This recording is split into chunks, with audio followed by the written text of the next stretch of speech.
संघर्ष की शक्ति। राजधानी दिल्ली में एक छोटा सा मोहल्ला था जहां रामू नाम का एक युवक रहता था।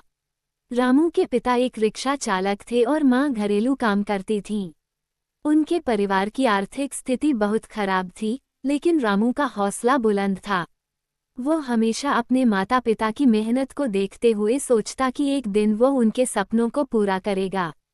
रामू की पढ़ाई में रुचि थी, लेकिन आर्थिक तंगी के कारण वह स्कूल की फीस नहीं भर पा रहा था। इसके बावजूद उसने कभी हार नहीं मानी।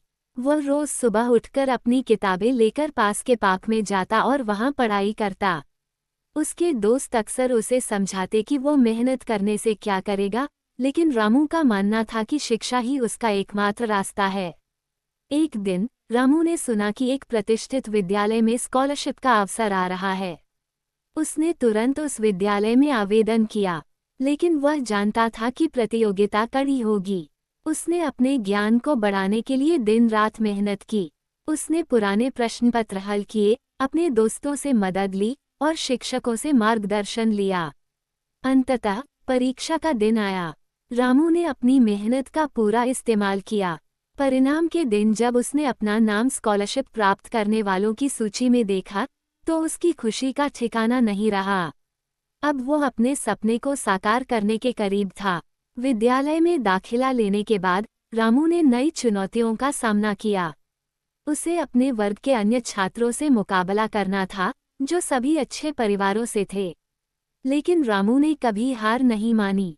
उसने अपना पूरा ध्यान पढ़ाई में लगाया और अपनी क्षमताओं को पहचाना। उसकी मेहनत और लगन ने उसे पहले स्थान पर लाने में मदद की। समय के साथ रामू ने अपने परिवार के लिए एक नई उम्मीद की किरण बनाई। उसने अपनी पढ़ाई के साथ साथ समाज सेवा में भी ध्यान दिया। वह अन्य गरीब बच्चों को पढ़ाने लगा, ताकि वे भी उसकी तरह शिक्षा के महत्व को समझ सकें। रामू का मानना था कि ज्ञान को बांटना ही असली शिक्षा है।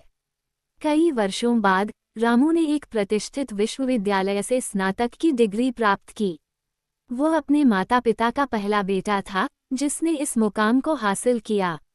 उसके माता पिता की आंखों में आंसू थे, लेकिन वे गर्व से भरे हुए थे।